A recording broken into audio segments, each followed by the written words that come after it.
Taylor Decker's on my All-22 fantasy team. Stop. They don't care. So the strategic component to this game is through the roof. Your predictions, right? Your forecasting in fantasy football into how good is this player? This is it's gonna change the industry. Yeah, I moved to the old town where it goes down. Look at me now. I wrote my goals down. I hold it down. Made myself proud. What's up, everybody? Welcome into an All-22 podcast. You got Chris and Ray, and as promised, we are bringing back the evaluation of these NFL draft prospects. But Ray, first, before we jump into that, we had a pretty good performance this week from a guy named Jake Browning for the Cincinnati Bengals. What did you think about that? I always knew he had it in him. I always knew Jake Browning was just a stud in the making, and he just needed a shot. That's all. I was 100% confident in everything he did from the moment he stepped on the field. Are you ready for his Nick Foles taking this team to the Super Bowl, and we're going to look back and think that Joe Burrow is Carson Wentz? That'd be hilarious. I know we have a lot of Bengals fans who listen to this. It'd be great for them. It really would, because I would hate to see such a strong roster go to waste. Because they're strong both sides of the ball. They have a lot of playmakers, great players. Would love to see them. If Jake Browning is actually something, it would actually be great to see them still make a run in what almost everyone considers the tougher half of the NFL. But yeah, in all seriousness, I was very pleasantly surprised, and it's kind of funny when you look back. They game planned to try to kind of take some big throws out of his hands, right? And having wide receivers throw like 4 passes or whatever the heck it was. And every time they took it out of his hands and put the onus elsewhere on the offense to have success, that's when they struggled. And when they made, big mistakes, it's when they just let Jake Browning play football within the offense that they looked very good. So maybe just don't have such training wheels on him, moving forward, and just let it rip. You're going for a Super Bowl. You just let it rip. Did you know his middle name was Favre? Jake Favre really? Browning? No, but that'd be cool because that dude can game. You're right. But okay, let's jump into it. Last week we talked about some GN stuff, but the week before we reviewed Caleb Williams and broke down his game film and talked about what we thought about him, what we liked, what we didn't. And we're going to do that again today. But if you missed that episode, head to YouTube, head to Apple, Spotify, wherever you watch or listen, and check that episode out. People seem to like it. So, we're doing something right there. Today, I want to talk about Drake Maye, who is seen as the number 2, but a lot of people are kind of saying that maybe he's competing with Caleb Williams for the number 1, and that there might be NFL teams that think he is the number 1. So, Ray, I want to follow the structure we did last time. Tell me what you thought about the film when you first turned it on. He's a great player. And just from watching, how is he playing football, right? Right off the bat, he can let it rip. He's decisive. He's accurate. He throws with good zip. And when he's on the move, he throws with great velocity and accuracy, particularly to his throwing side to the right. But you have an athletic, good runner who has good pre and post snap recognition, very good deep ball placement. And again, is decisive, accurate, and can let it rip. So the film is fun to watch, and it does show a very good quarterback, a very adept, just football player as a whole, who is totally comfortable in many different situations that are just placed on a quarterback pre and post snap. Okay, all right. Well, so I'm gonna give a slightly different opinion. I was scouring YouTube for Drake Maye, right? Trying to find highlights, going through different videos. And I'll tell you, there was a video of all of his top passes from this past year. It's 15 minutes long. I was 2 minutes in, and I don't think there was a single throw that really made me say, wow, wow, that was special, right? It was all good. Like you said, really good quarterback, good throwing ability, all the good things that you want.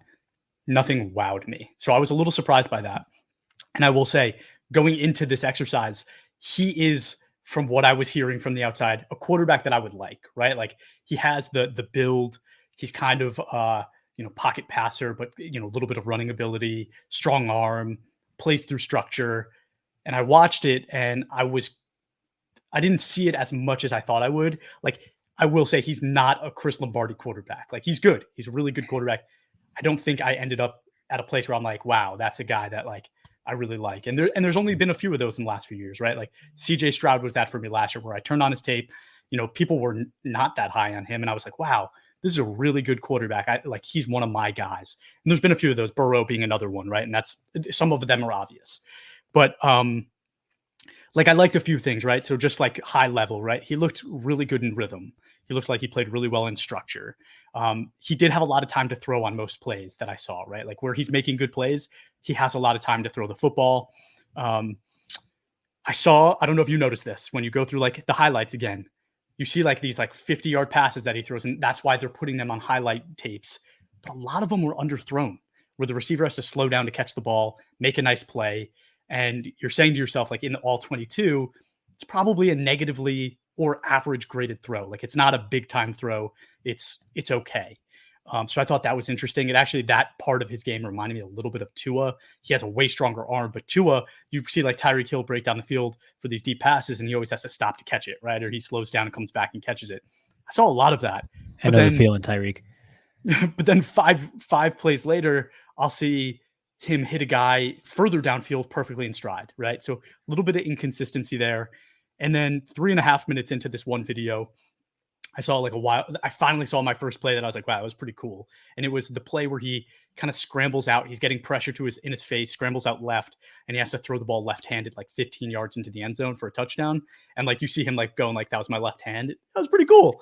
But there isn't a lot of that on his tape. There isn't totally translates. That totally translates. It doesn't. With it your doesn't. opposite hand. Yeah. But we just watched Caleb Williams, where every other play you're going, damn, that was special, right?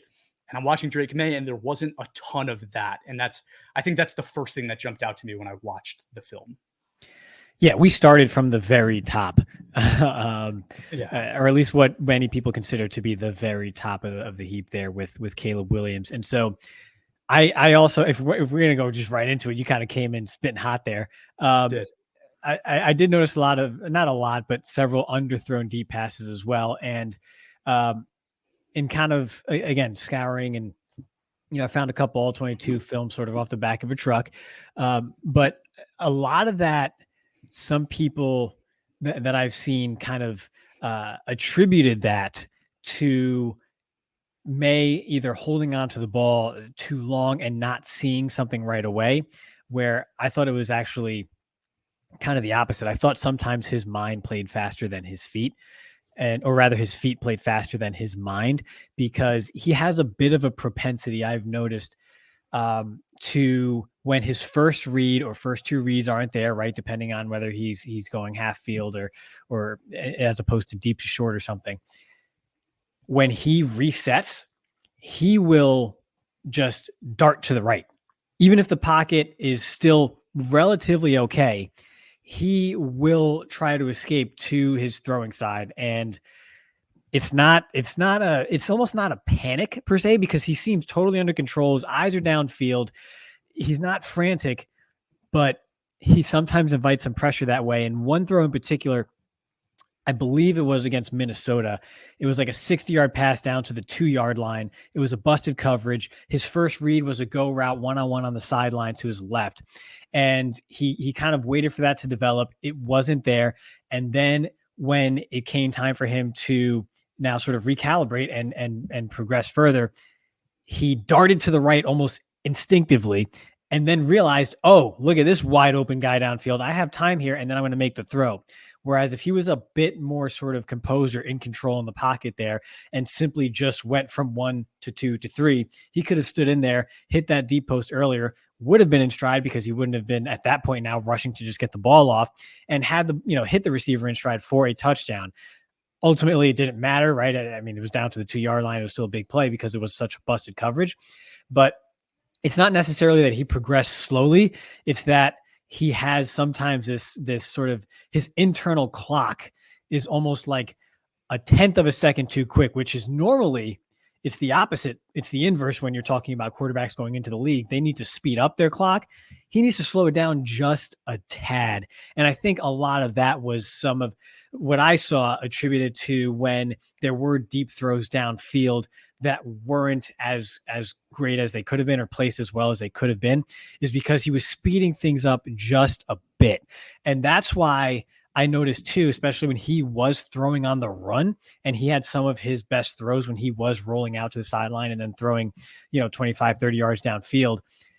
He wasn't rushing. That was just sort of part of his game. And he was just totally comfortable there. And so I think it's just a matter of just being comfortable and not, I know I harp on like, oh, panicky quarterbacks in the pocket, and he's not that.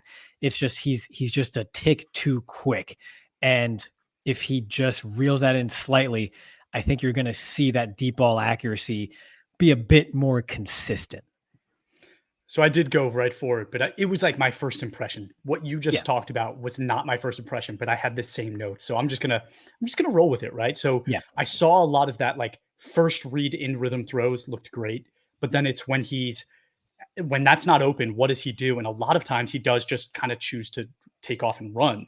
And like I was thinking, like, do I knock him on that? Do I not? Like I want to see him go through his progression more, but a lot of the times he did run, it worked out really well for him. Like he'd be 15 yards downfield, he'd make a good play out of it.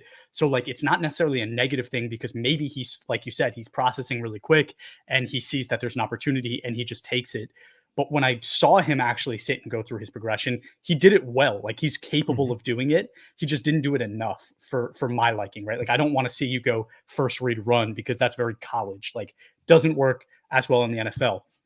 And you talked about it a little bit too. Just like you said, he's a good runner.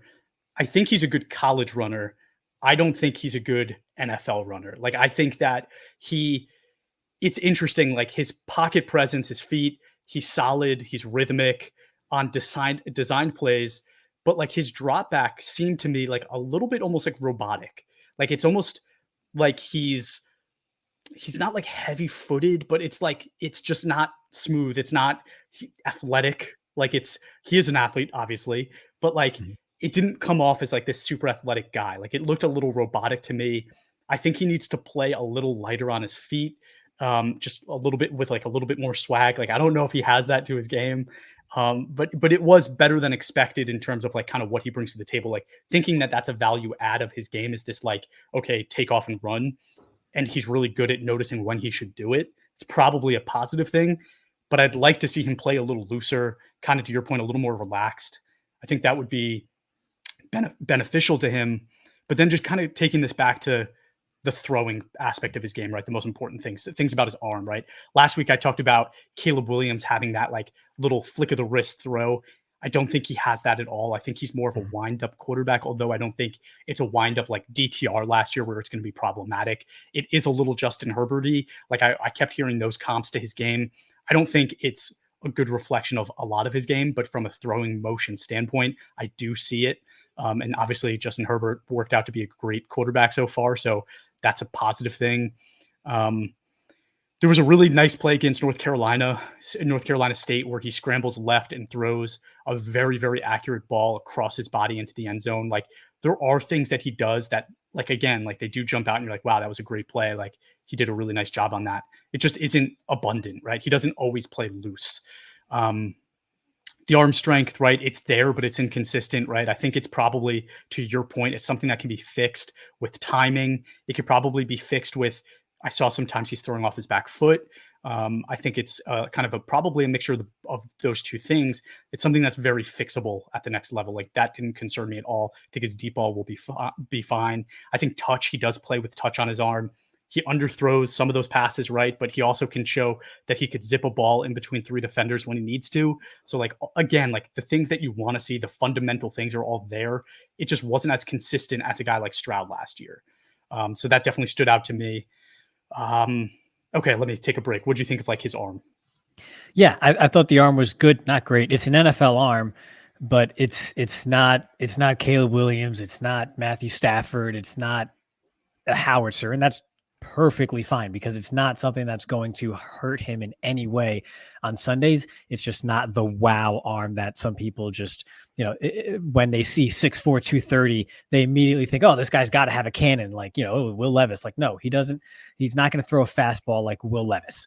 And that is not to at all compare anything else regarding their games. I'm just throwing that out there as someone who's 6'4", 230 and does in fact have a really strong arm. So yeah, good, not great arm. What was interesting to me was that I wrote down congestion downfield doesn't bother him. It's congestion in the pocket, which goes to what you were mentioning about timing wise, right? Where just trust the timing a bit, in that play, and you will be fine. Yes, you're probably going to take a few more hits, but you will be overall you'll be perfectly fine. You'll be in a better place. And I think he just needs to trust that rhythm a bit more than he does. There are a lot of people who really study the finer aspects of this position when it comes to footwork and such, right? One thing I kind of noted was I wonder if more play action would help get his feet sort of in rhythm, and like you say, get out of that sort of that robotic and sometimes narrow base that he plays with.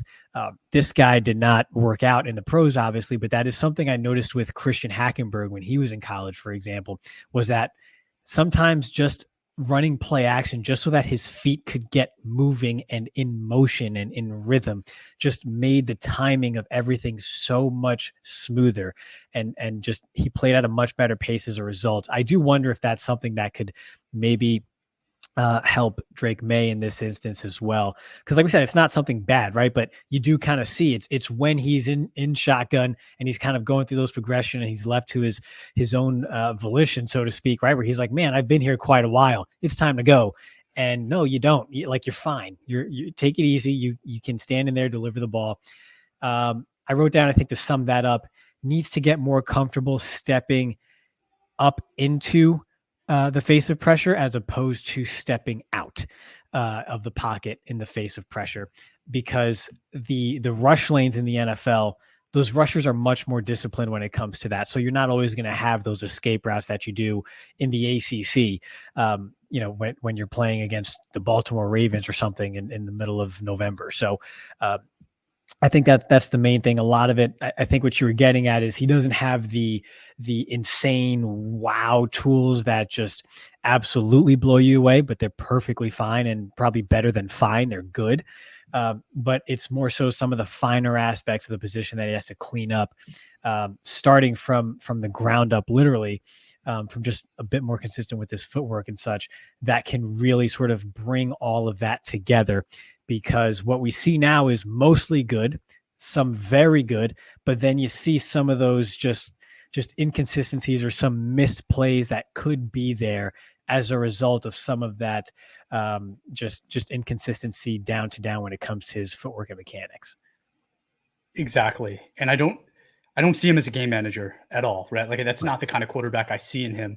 Yet I don't see the big play ability that I expected to see in a guy that had numbers like he has. I don't want to talk about the numbers yet, but I think that's a big reason why a lot of people were kind of saying that he deserves to be in the same breath as a Caleb Williams for that number one spot, is because of the numbers that we'll get to.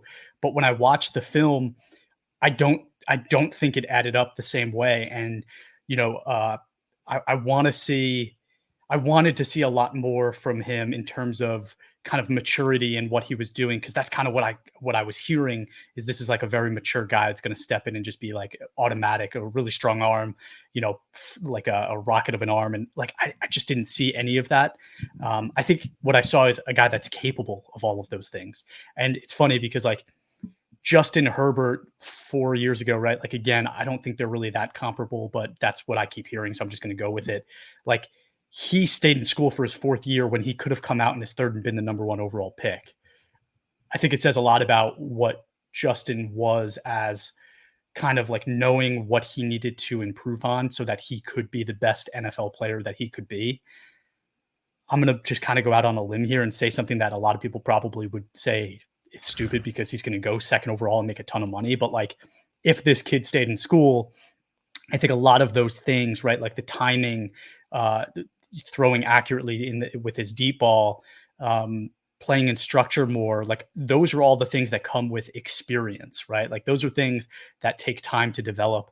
And I wish that this is a prospect that said, you know what, I'm not ready yet. Like I could be good enough to go and do well in the NFL and maybe be a good quarterback, But I do worry about a guy like this going to the wrong team and the situation's not great and he struggles because they're not patient enough to give him the time and resources to be successful. I think that's with any prospect, right? You're going to have those concerns, but especially with a guy with only 2 years of starting experience in college.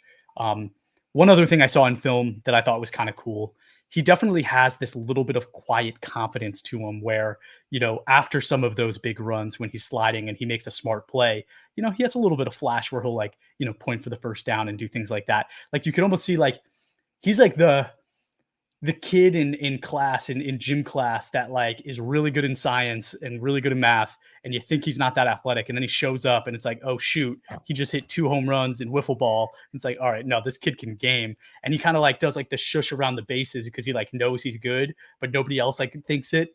He kind of has that to his game and I kind of like it. And I have a comp for it later. I'm not going to talk about it yet, but that's kind of in summary what I thought of the film. Yeah, and I think one thing I noticed before we even get back to some player comps too, and some of the more intangible things related to him was, if you watch the very first game of 2023, so we had a new offensive coordinator heading into this season. I believe it was Chip Lindsey, who was hired to call plays there at North Carolina. So week 1, I noticed a lot of quick release. I think what you were saying right at the start of this, right? Get the ball out quick, some wide receiver screens, quick hitches, things of that nature. Just quick read the leverage, and then everybody hitch, and whoever's got the inside, you just take it, right? And then later in the season is when you started to see more of an open and deeper playbook, and we saw Maye progress with those concepts and kind of grow as the playbook did, which to me was very encouraging. So that tells me he's picking things up quickly, right? It's, it just took maybe a bit of time to kind of get some familiarity with a new offense and such, but by October onward, I mean, he's completely in command and is just running with it. And the not training wheels, because this was an upper class quarterback, but the playbook is wide open, right? You can call whatever you want, and he's got it. He's in command. So that is one thing that I was encouraged by. That kind of reassured me a little bit of, okay, I did see a lot of quick stuff right at first, but timing wise, that kind of makes sense when you look at new offensive coordinator. They're going to play things safe. I think they opened up against South Carolina, so that's a game where you don't want to make a mistake just because players are unfamiliar with the playbook, right? Not everyone's where they're supposed to be. The timing's not quite right. You have a big turnover, you lose a rivalry game like that. Nobody wants to open the season like that, right? So they kind of played it a little bit safe early on. It's not as if they had the ability to tinker with, a pay game opponent, if you will, from a lower end division and progress from there. So I kind of understand the progression there, and that was also a bit reassuring. So I don't know if you want me to go right into then some player comps, because I think we all see it, right? Everybody watching this video, they do see the Justin Herbert comp, and physically, sure, they look it, and there are some similarities, but I kind of had 2 other names that came to mind. Let's save it. And yeah, save it. Okay, save it. Save it, because we have to do the numbers. 2 other right? names. 2 other names. Pause it there. Let's go into the numbers, because we can't wait to get yelled at for that. Yeah. Yeah, I'm gonna yell at you. But the numbers, right? Let's go into the level of competition first. So being where he was, watching some of the highlight tapes, it's like some of the plays are against Appalachian State, they're against Campbell, they're against some of these lesser teams, Syracuse. But he does play South Carolina, does play Clemson. So I can't really knock him too much.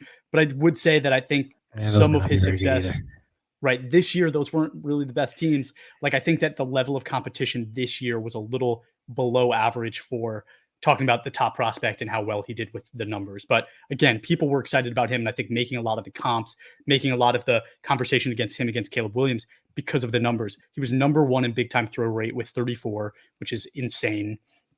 But he only had 10 turnover-worthy plays, which is a really solid number. It's less than Caleb Williams, and it's actually down from last year, which was 16. So again, another very positive thing. He's not a highly turnover-prone player. His 11 average depth of target is very good, and it was also consistent for all 3 years. It was over 10.5 all 3 years, which is extremely solid. Again, 11, perfectly acceptable. It's what you want.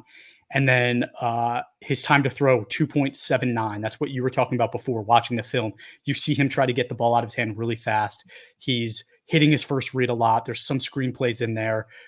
So you kind of see that in his tape. And I think part of the reason it's so low is because he's not really going to his second and third reads as often as I would like. So I actually think that that number isn't a perfect representation of a player like Tua, who is actually getting the ball out of his hand in 2.5 seconds because he's going 1, 2, 3, and the ball's getting out.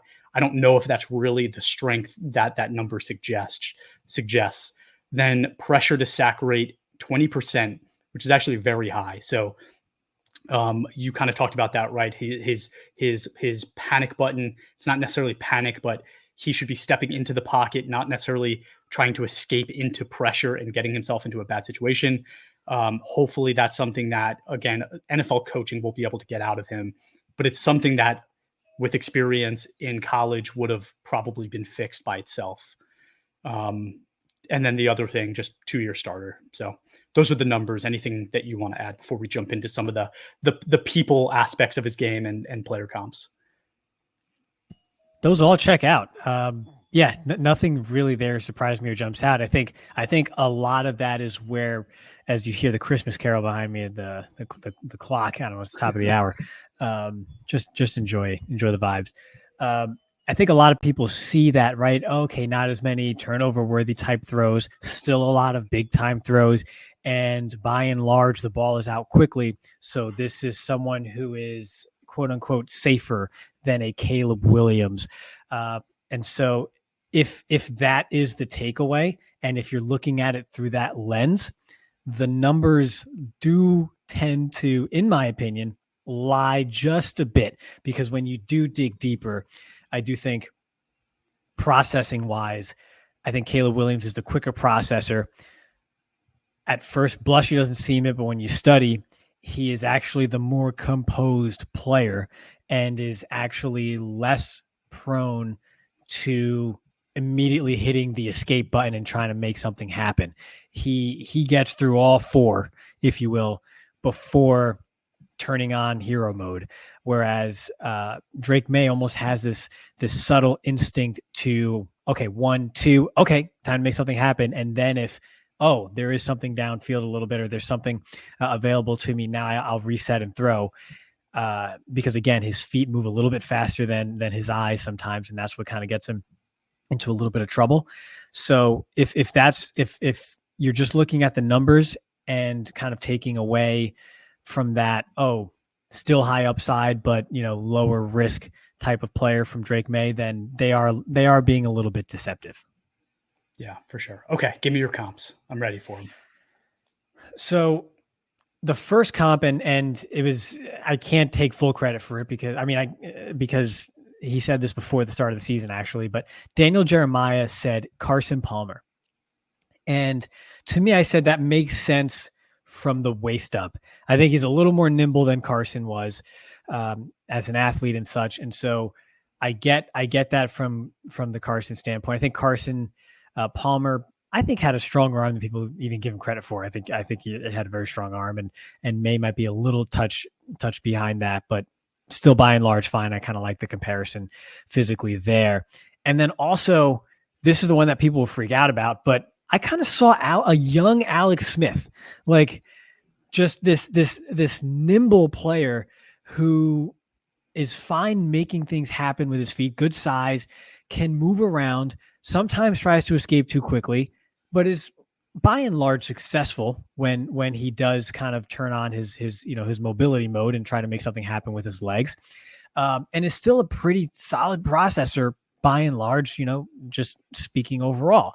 Obviously, I think most people remember the kind of check down Alex Smith late in his career after his stint with the 49ers didn't work out, and prior to his year with Andy Reid, where he was pretty much atop the league basically among all quarterbacks when it came to just playmaking ability. But in between there was a pretty solid athlete, a nimble player who probably played it a bit safer than Drake Maye does, right? But a lot of those same traits and some of that propensity to try to escape too quick before kind of catching yourself in the pocket was there. And I think they share that same type of DNA. So Doesn't mean I think he's going to be a check down Charlie in the league who plays for 14 years with an average depth of target of like 5. I'm not saying that, or yards per attempt of 5, but I'm just saying that there are some traits there from Alex Smith, and I mean that in a very positive way. So interesting because, like, you always say, I'm not the comp guy, but like, you're here, dude. You're with us. It's funny also because I see what you're saying, but I went in definitely a different direction with my comp because I think that his athletic ability is slightly overrated on the film. I don't think it's as smooth as some of the guys that you like, Alex Smith. But we also kind of picked players in the same time frame. And what I'm hearing, just being a New York guy, is like Giants fans are really excited about Drake Maye. He reminds me so much of Eli Manning. It's insane. And I think people Manning will has hear cement that. feet. I think people will hear that and go, how could you compare him to a Hall of Famer? And no offense, Giants fans, what? but like a Hall of Famer. But like you take away the Super Bowls, right? And you're like, that's the comparable quarterback that I want to talk about real quick. Because I said I think he's a little robotic in his drop back. He does not look super smooth when he's in the pocket. He's a little bit heavy with like his upper body. Like if you look at his build, it's like he almost looks like he's wearing semi big shoulder pads, but he's got these like kind of skinny legs, and it's a little robotic. And it's like, that's Eli Manning. Like that is Eli. Also, you talk about a guy that like mentally is very ahead of the game, but physically probably is more towards an average NFL quarterback. And that was Eli too, right? Like Eli was the smartest guy on the field when he wasn't on the field with his brother. But physically he wasn't really this amazing specimen. I see a lot of that in Drake Maye. And also with Eli, I saw a quarterback that underthrew some passes sometimes, right? Like he wasn't automatically hitting every single throw that he tried to make. Like that wasn't Eli Manning. And there were years where Eli was a very average NFL quarterback, right? But he also showed that he could be one of the best quarterbacks in the NFL and lead his team to a Super Bowl. And I see that in Drake Maye too. Like it's weird because it's more about just like it's not just about his game. It's about like how I kind of saw his persona. Like it was very Eli, right? Like smart processor, misses some throws, but has the ability to do it, but isn't like physically super gifted, seems really smart.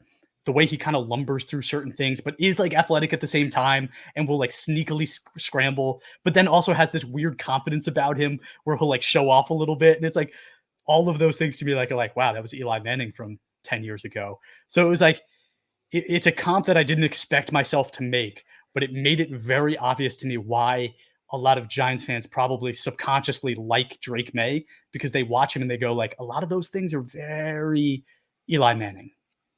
This is a very long trail of bait, and I am not going to take it. We are not going to discuss Eli Manning on this podcast in this episode. That is not going to happen. But you gotta give me something else, because from the lower half, he's way more.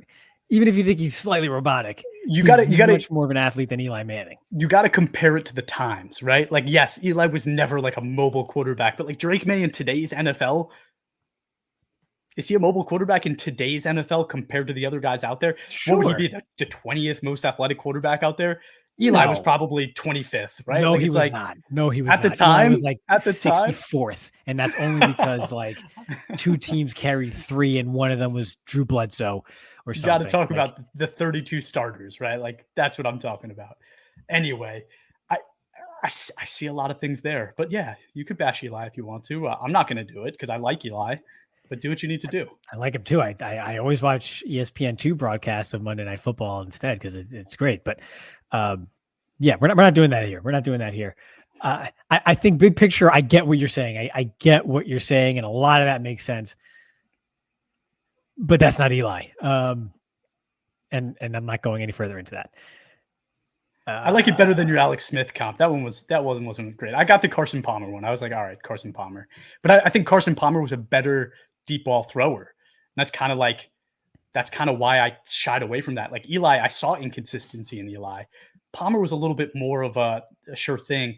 I mean, Eli went number 1 overall, right? And that's like kind of like he was this incomplete quarterback with a Manning name, but he went number 1 overall because the intangibles were there, right? And like I see a lot of that.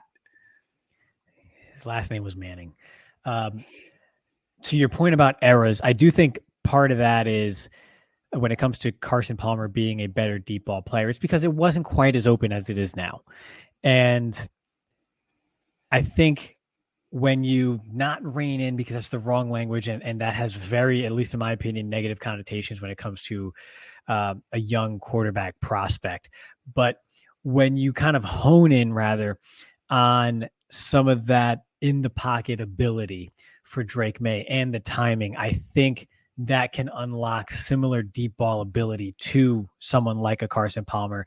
So in other words, the difference between them two coming out of college, right, at their respective times, I think is more so a byproduct of the current game and just passing concepts in 2023 as opposed to 2003, where it was a bit more, you are going to stand in the pocket. You're not going to be quite as, wide open with what you do as far as using every inch of the field horizontally and almost turning it somewhat into a basketball game. So I think that's where I can explain the difference when it comes to some deep ball ability between someone like Carson Palmer and Drake Maye when they were both prospects coming into the league. So it's not necessarily a physical deficiency. I think that's just the long and short of it. It's not a physical deficiency just because he's not the 10 out of 10 arm that you see from some other guys who, again, you just assume because they're 6'4", 230 that he's got to have it. Sure. He can still make all the throws. He is capable of making all the throws.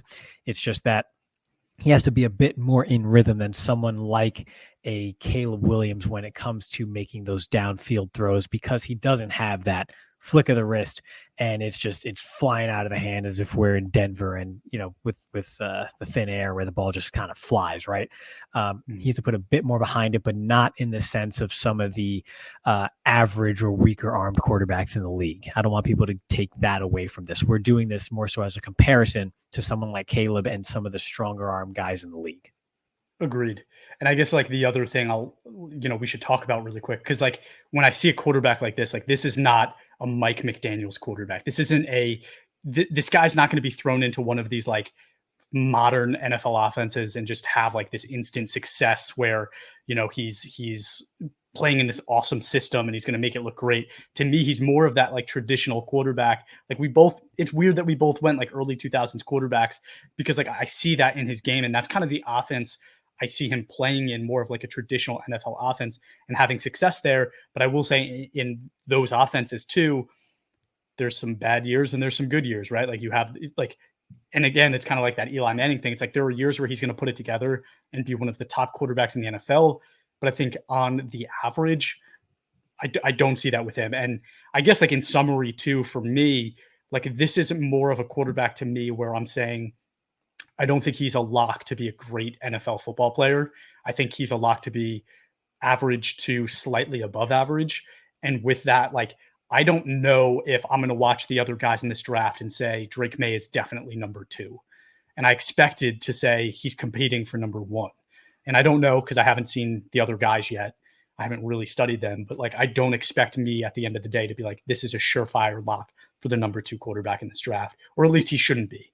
Again, like without the processing. So, and I think that's again, because all of these modern NFL teams that are looking for these quarterbacks are looking for a quarterback that they could pair with the next Mike McDaniels, the next Sean McVay, to have a juggernaut offense. And I don't see Drake Maye leading one of those offenses. I think that last statement is I'm in agreement with that. You say lock to be average, slightly above average. Makes sense with the Eli Manning comp, because in reality, it was more months that he put together as opposed to years.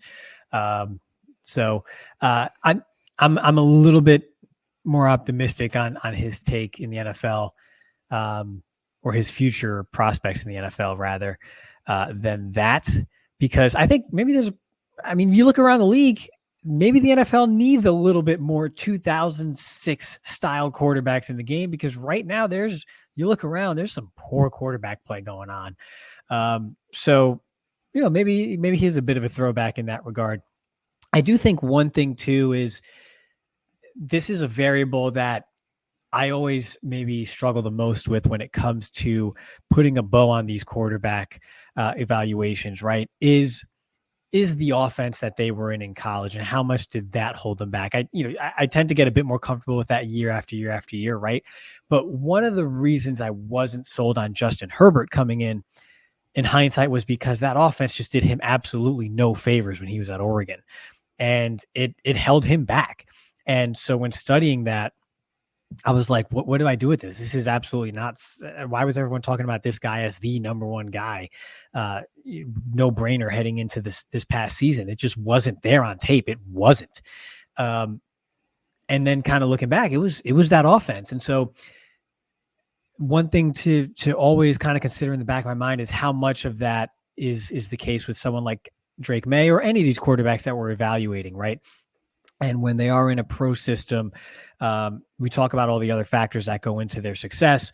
But just being in a pro system, how do they respond to that, and how do they fit overall? Where maybe they get away from some of the college concepts that guys just like to run, regardless of who's under center, because it just makes sense for the college game due to the different geometry and such with the hashes as compared to the NFL. That's always something in the back of my mind, where I could see with someone like Drake Maye, where we talk about a lot of these things that he has to clean up, that maybe he does in a pro system, in a pro environment, and that unlocks some of that maybe he's able to get away with, so to speak, just because of the offense he's in, the competition he's playing, and just the level of football he's at right now, as opposed to when he's in the pros. So that's always that sort of X factor in the back that could take someone that you see on tape and, like you mentioned, think, okay, this guy for sure is probably maybe the 14th quarterback in the league at any given time. That's kind of how I view him, to where he gets into that system and all of a sudden he's a top 8 guy. That's just one thing where anybody who can sit here on YouTube or on a podcast or wherever and tell you for sure how someone is going to respond to that change in environment, they're lying to you. You could have an idea, a hunch, and there are certainly guys who are much better at it than me, but no one knows for sure. And I can see that as a possibility here when I watch Drake Maye. Okay. And dude, 100%, if we could get 10 2006 quarterbacks into today's NFL, it would be a lot better of an NFL than it is right now. The only other thing I wanted to talk about is, because I think you've convinced me that even if Justin Fields does really well this year, Caleb Williams is special enough that the Bears should take him, which means that, that situation we said, right? Like, it's possible to turn that situation into a good situation for Caleb Williams. The two teams that right now are in position to draft Drake Maye are the New England Patriots and the New York Giants, who I think will be our next week episode, right? Of Fix the Franchise, You're the GM, right? Like, we're going to do that with those two teams. Those are not nearly as easy to fix situations in my mind as the Chicago Bears, right? So like, that's, I think, going into kind of what I'm talking about a little bit. And it's like, I'm not judging him as a prospect and what I see on film on where he's going to go, but it is okay, are we going to see a few bad years and then one good year, because these teams are really not in a great place and it's going to take them a long time to make it a great place?